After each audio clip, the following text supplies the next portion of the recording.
The Nebraska Territory, autumn of 1882. The land was restless, and so was Sarah McKenna. The wind hissed across the prairie, lifting dust into the sky like smoke from an old fire. The horizon stretched wide and unforgiving, a land where men came to prove themselves, and where women often learned too soon what loss felt like. At the edge of her farm, Sarah stood tall, though her shadow was thin across the dry earth. Her hand rested on the fence post, rough wood biting into her palm as though the land itself was testing her grip. 5 years ago, when she'd first arrived as a bride, the grass had been green, the soil rich with promise. Samuel had told her this was their Eden, that together they'd wrestle a life from the wilderness. Now the earth crackled beneath her boots, brown, brittle, barren. And Samuel was buried in the churchyard, leaving her with little more than memories. And the boy they'd made together. Mama, the water barrel's near empty again. Sarah turned. Thomas, only 7, stood framed in the doorway of the weather-beaten house. His shirt was patched, his eyes too serious for a child, the weight of loss already shaping his shoulders. He had Samuel's eyes, deep brown, steady, but none of his father's easy laughter. "I'll draw more after supper," she said, forcing steadiness into her voice. She would not let him hear the truth. The well was running low, too, and she had no plan for when it ran dry. Inside her chest, grief and anger twined like thorn vines. The Jameson gang, she could not thank the name without her stomach nodding, had taken Samuel from her 14 months ago. They killed him for a handful of coins and a silver pocket watch that had belonged to his father. $20, and her life had been broken on the barrel of a gun. The house groaned under the weight of the prairie wind, a skeleton of Samuel's dreams. It leaned east, boards warped, nails rusted. Samuel had sworn it would grow stronger with time, that they'd add rooms for the children they'd have. Now it stood as a monument to promises that had turned to dust. A sound cut through the loneliness. Hoof beats slow, steady, certain. Sarah shaded her eyes. Out of the heat shimmer, a lone rider emerged. His frame broad, his presence commanding even at a distance. She knew him before he drew close. Jake Colleton. He'd been Samuel's closest friend, a soldier beside him in the cavalry. Where Samuel had been quick to smile, Jake was all sharp edges and silence. He'd stood beside them at their wedding, gray eyes unreadable, and after Samuel's death, he'd simply appeared one morning with a wagon load of firewood, stacked it neatly, and rode away without taking supper or thanks. Since then he came by now and then, always wordless, always fixing something. Loose porch boards, a frayed rope at the well, broken fence posts. Afternoon. Mrs. McKenna. Jake reined in his paint horse at the fence, touching his hat in a gesture both polite and guarded. "Mr. Colton," Sarah answered, smoothing her apron as though to hide the wear in its fabric. "I wasn't expecting you. Noticed your north fence down yesterday. Best get it mended before cattle stray." Her cattle, she nearly laughed. All 3 scrawny beasts. But she only said, "I can manage." "I'm sure you can," Jake replied, already dismounting, his tone clipped, but not unkind. He pulled tools from his saddle bag and went to work without asking leave. Sarah watched him, his movements efficient, hands scarred, but sure. His shirt stretched tight across his shoulders as he wrestled a stubborn post, every action deliberate. Something about his presence was both comforting and unsettling, like fire on a cold night. You wanted to be near it, but feared being burned. "How's the boy?" Jake asked, not looking up. "Growing too fast," she admitted. "He's been asking to learn to ride." "Samuel, he meant to teach him." Jake paused. Hammer in hand, "I could show him. If you'd no objection." Sarah blinked, surprised. In all his visits, Jake had barely acknowledged Thomas beyond a nod. "That's kind of you, but I wouldn't impose." "No imposition. Boy needs to know how to handle a horse in this country." "Mr. Colton." Thomas's voice rang out bright with excitement. He scrambled down the steps. "Did you bring Storm?" Jake's face softened with the ghost of a smile. "He's tied yonder. You can look, but mind you, don't spook him. His particular Sarah's heart achd at the boy's eagerness. How quickly children reached for father figures when theirs was gone. By the time the sun began its slow descent, Jake had the fence mended. He gathered his tools with the same silence he'd brought to the work. Sarah, impulsive against her better judgment, called after him, "Mr. Colton, would you stay? Supper's nothing fancy, just beans and cornbread." Quote. He paused back to her. For a heartbeat, she thought he might say yes. But then he turned, eyes guarded once more. "Appreciate the offer, ma'am, but weather's turning." She glanced at the clear sky, understanding the true reason.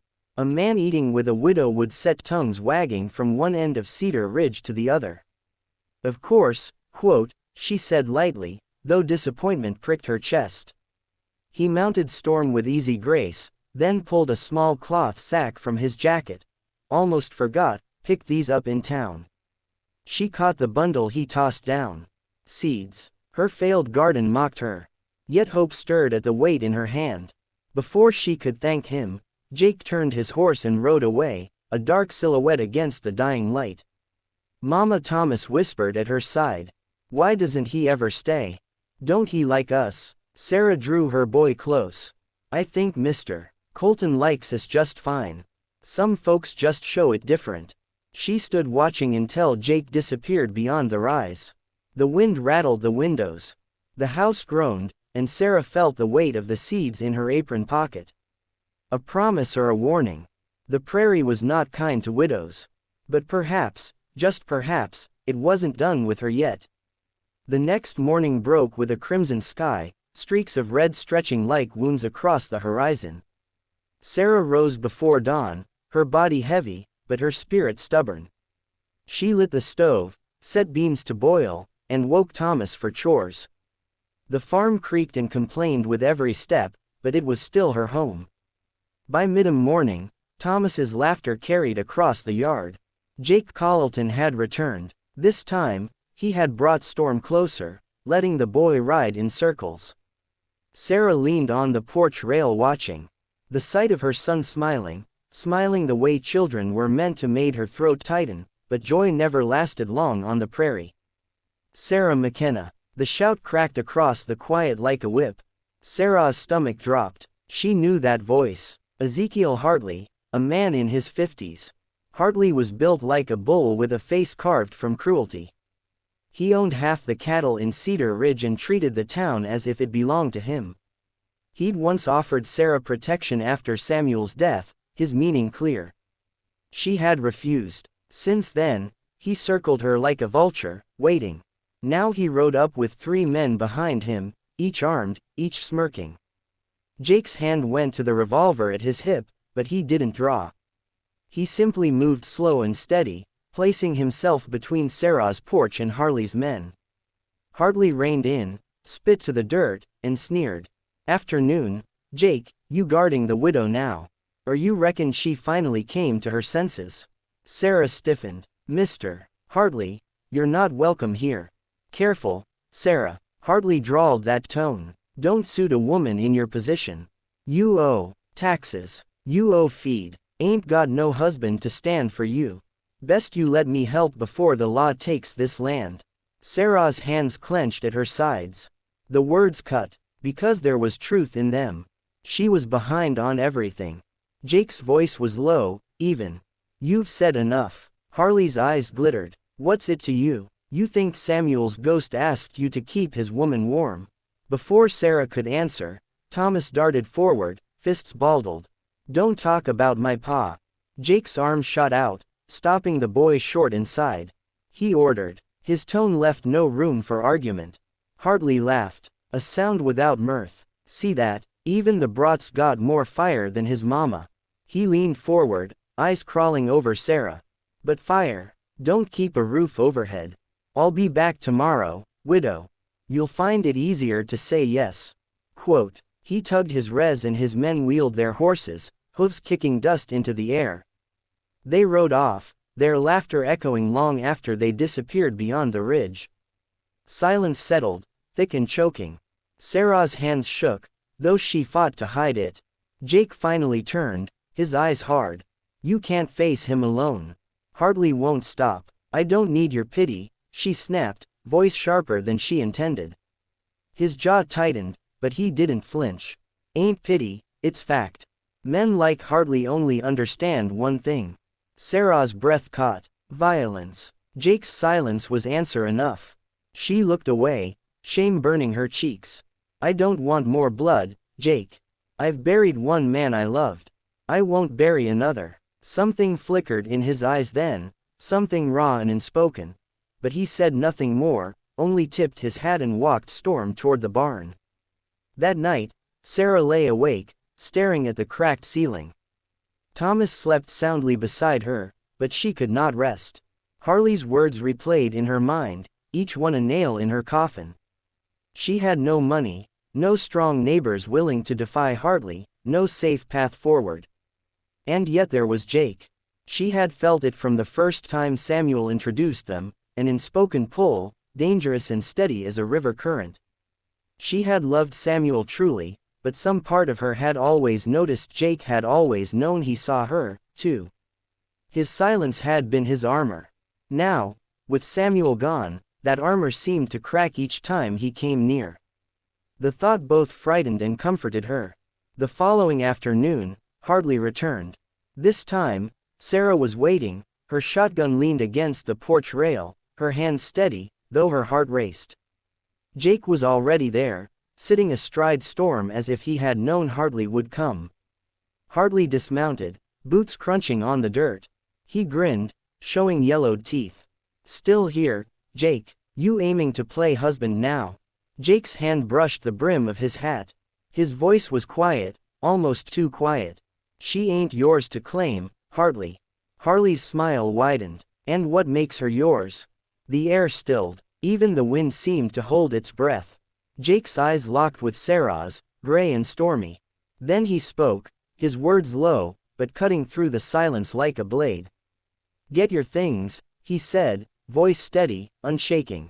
You're mine now. Sarah's breath stopped. Hartley's laughter boomed across the yard, but underneath the mocking sound, Sarah's heart pounded like a drum because she knew the truth. Jake Colleton wasn't making a request. He was making a vow. Hartley didn't take Jake's words lightly. The very next dawn, Sarah awoke to the thunder of hooves. Dust clouds rose on the horizon, and by the time she reached the porch, Hartley and 6 armed men were already fanning out across her yard. They weren't here to threaten. They were here to take. Jake was waiting, rifle in hand, his body coiled like a mountain lion, ready to strike.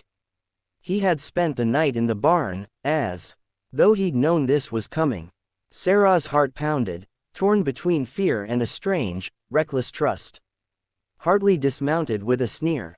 I gave you a chance, widow.